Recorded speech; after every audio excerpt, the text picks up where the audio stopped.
Hello, everyone. I'm on to chapter 2. What is a community-based economy? Now, let me say, I just got out of the gym, so I'm a little bit jumpy and perhaps a bit disheveled in appearance and speech. Uh, I I hope not too much anyhow. Uh, let's talk about this chapter. There's an awful lot in this chapter, and an awful lot that we've seen already coming into this chapter in a whole variety of ways. So I want to talk about it because, to a degree, this is sewing together in a new pattern ideas that we have seen. So without further ado, let me get started. This is chapter 2 of our current reading. So the chapter begins with a discussion of the pre-analytic vision of the capitalist economy. And what is intended, what is meant by that is there's a presupposition that sits behind capitalism. There are a whole variety of them, but one principal supposition is that capitalism is somehow a natural phenomenon. Not only that, much more so, it's almost a kind of divine phenomenon, right?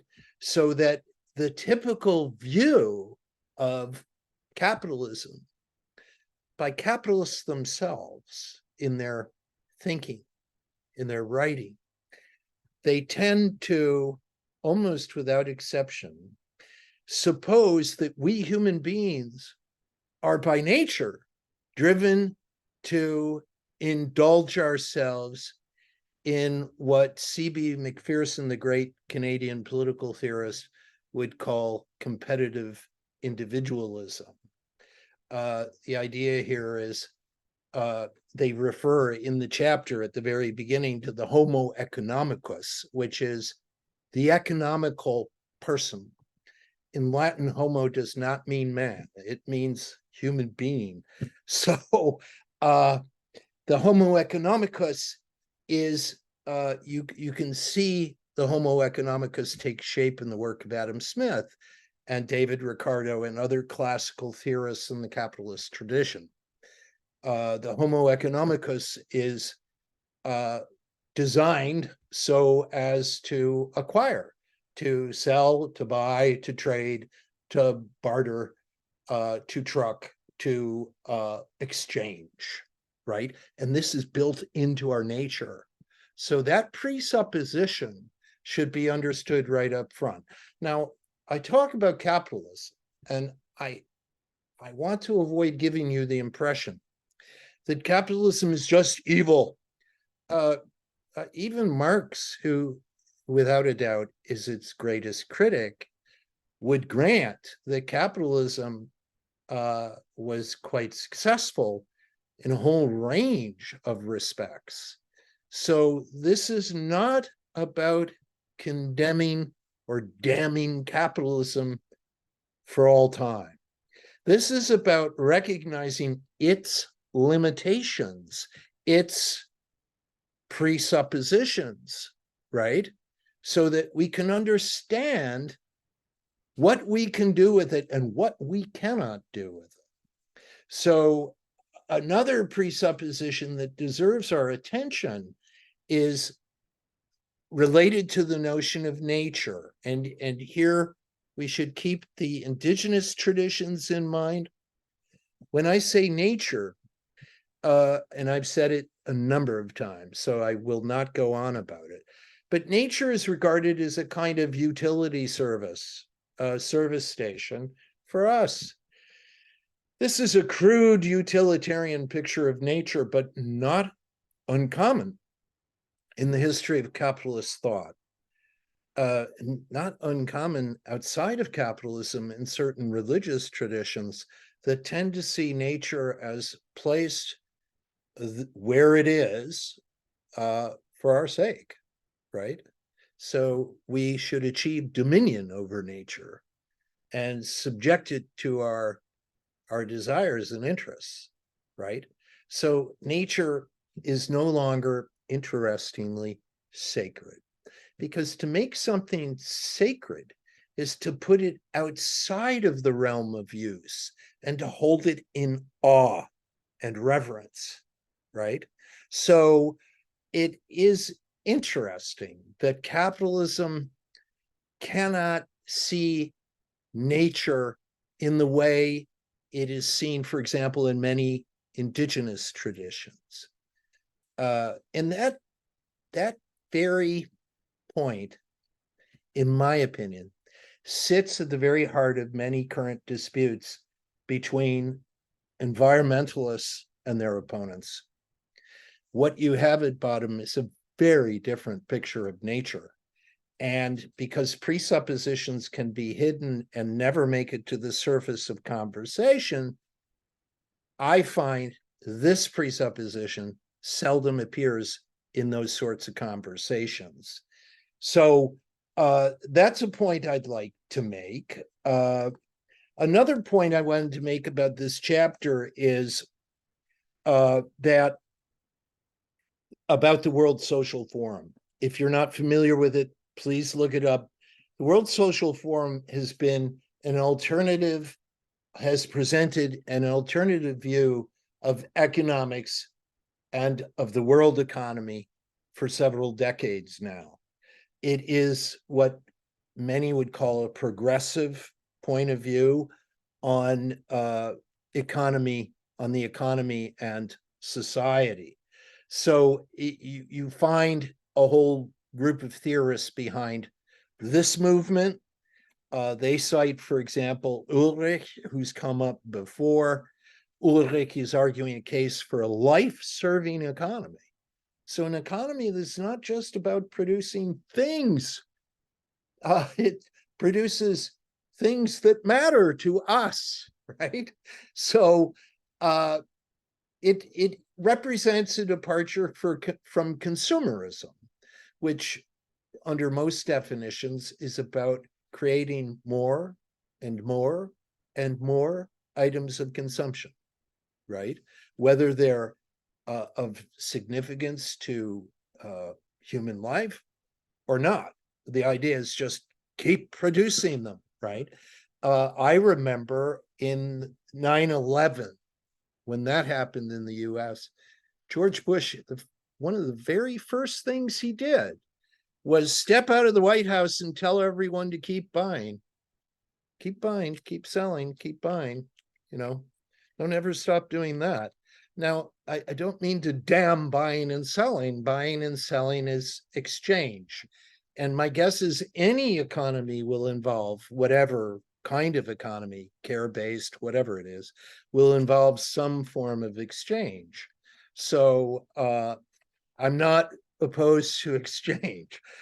I am opposed to excessive exchange, right? So I'll let that go for now, because that could take us down an avenue that becomes very complex very quickly. I had mentioned Fred Bloch even in the last conversation, the last reflection. Bloch has argued, along with a whole caboodle of feminists, Bloch has argued for a caring economy, which I've mentioned a few times. The idea here, I think, is to, and this relates to resilience, principles for building resilience. The idea is to allow or to insist that eco-social objectives that are of importance to human communities trumps market freedoms. Now, I wanted to say a word, I want to read the text, but before I go to that, I wanted to say a word about market freedom. Market freedom is often, I believe, code. And the code is this: market freedom is a code for the private property in the means of production. It's very important to understand which type of property is in question. Once you say, Marx pointed this out, once you say that a certain class of individuals have a right to the means of production, a property right, what are you saying? You should think about that. What is that saying? This is what it's saying. That right is a right to exclusion, right? So I own the means of production. They're mine. You cannot take them away under any circumstances, short of, outright, outrageous, illegal conduct of various kinds. So my point here is, once you acknowledge a property right in the means of production, what follows from that is that you'll have a society in which few individuals own the means of production and everyone else works for them. Now, just contemplate, just for a minute, what that means. Think about it. I think what it means, you can see in our reality now. It's just become excessive. The enjoyment of property rights and the means of production has become excessive. It stands behind the grotesque levels of inequality we see, not only in North America, but around the world. Once you have an economic system in which few people own the means of production, everyone else works for them, you have a divided society. You don't have anything like equality. It's ruled out from the very beginning. So, in other words, take someone like me. I don't have the purchasing power to purchase the right to the means of production. I cannot exclude others from the means of production. Why? I cannot afford them myself, right? Not everyone can afford the means of production. As a rule, people who can afford the means of production are people who are already wealthy, affluent. They have cash to spare, right? So it's very interesting that in our time, in our period of history, no one ever talks about this. The reason I find it interesting, if you go back to the 1860 election in the United States, what you'll find is that people like Abraham Lincoln at that time were talking about wage work as a form of slavery, right? Because you have no option. You have to sell your labor. It becomes a commodity. You become a commodity, right? So you have no choice unless you have the wherewithal to purchase the means of production. So you either have that or you're working for someone who does. And there is the class division. It starts right there. And it should be obvious to us, in my opinion. Yes, after the war, up to 75, the middle class made progress under capitalism.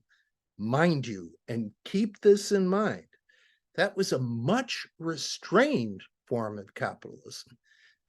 In the US, where I grew up, the marginal tax rate, the highest marginal tax rate for incomes was 90%. So if you made money over a certain limit, you were paying 90% to the government of the United States. Now, where do you think all of the money that supported, for example, the creation of the highway system in the United States came from? Where do you think the money for the NASA project came from, right? Now, with the rise of neoliberalism in the Reagan administration and ever since, what we have is governments that have been feeding that division, that inequality. So it's no surprise at all that we see these horrible levels of inequality. They represent, in my view, a logical result of the theory, right? The theory being, in this case, neoliberal theory. I look at it and I think, how could anyone be surprised? And I mean this. How could anyone be surprised at what we face now? It was obvious that this is what they were going to do, right? They never hid it. They came right out and said it. What are we going to do? Lower taxes. We're going to make it so that the highest marginal tax rate is 28%. Think about it. So you beggar government. You withdraw its means of providing support to people, right?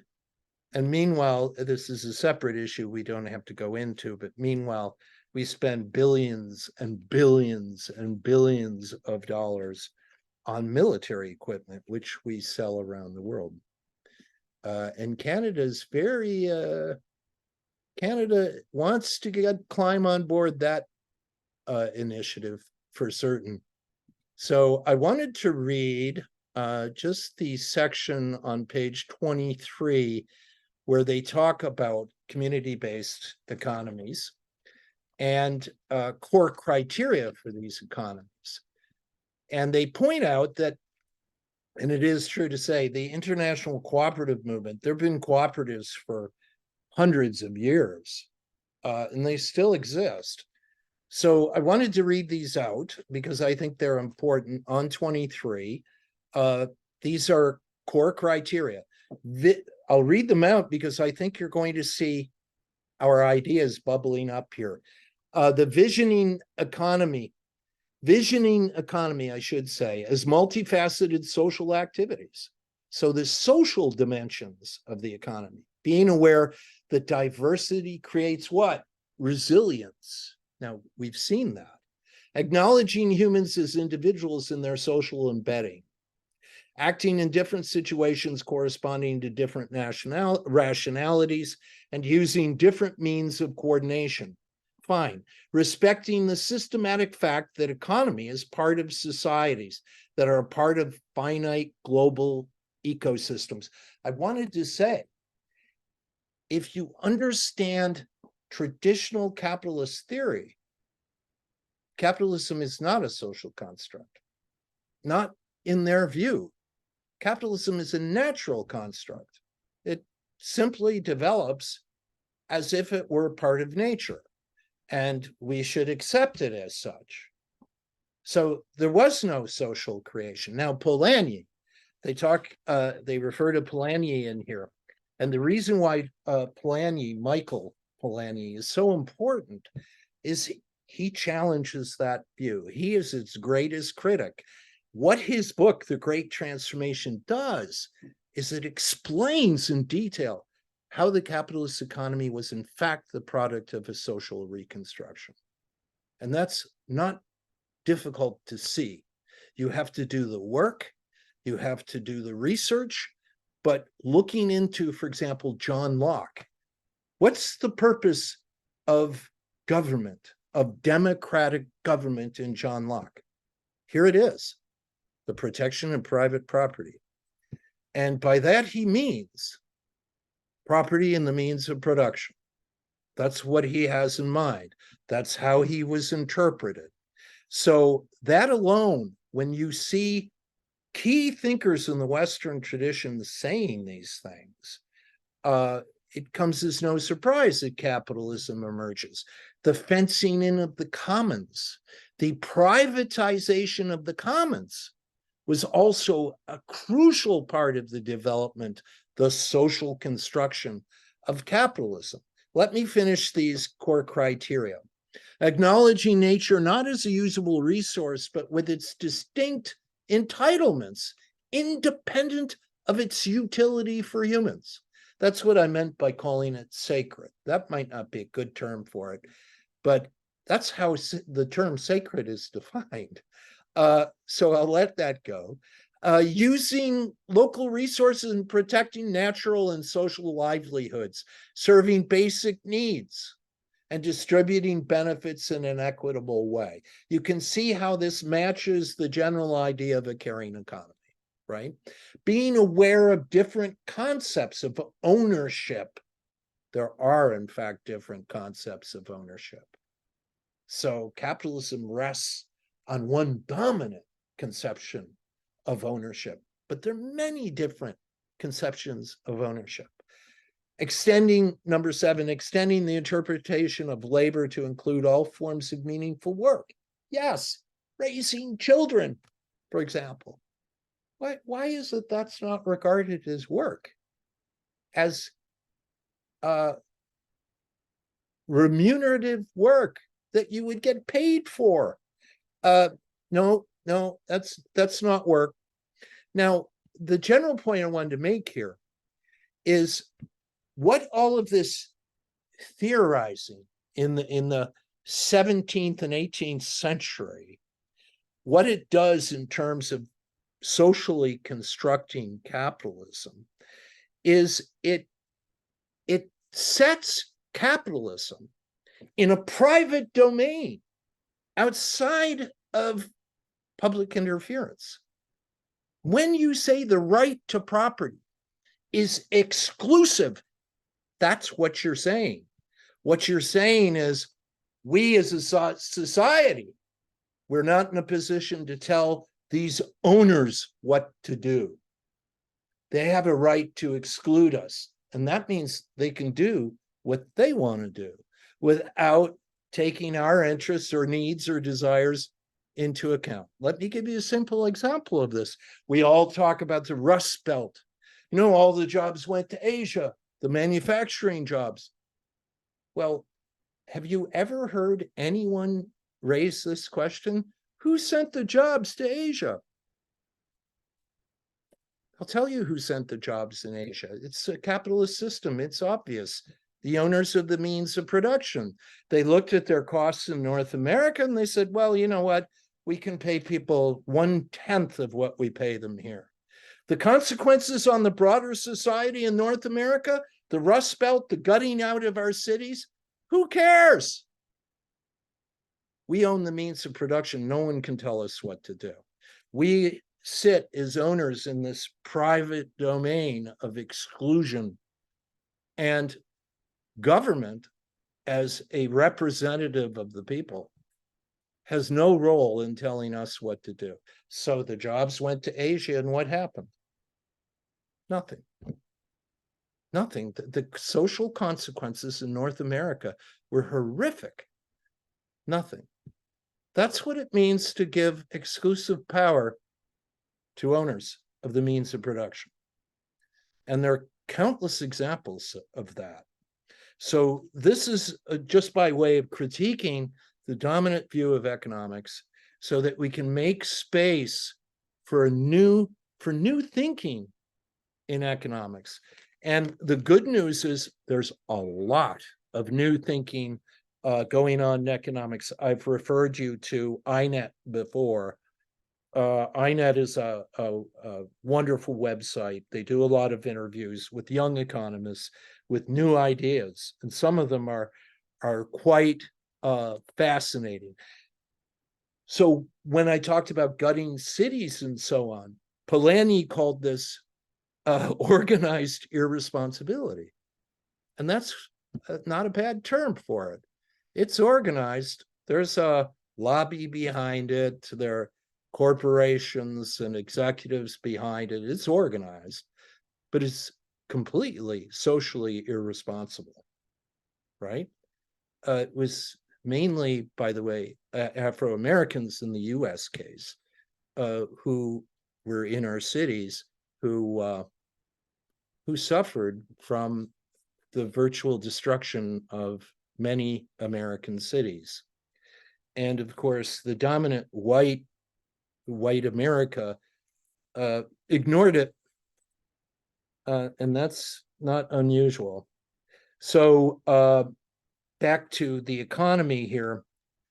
This stress, the stress in the carrying economy is on the good of the community and the good of the society, the public good.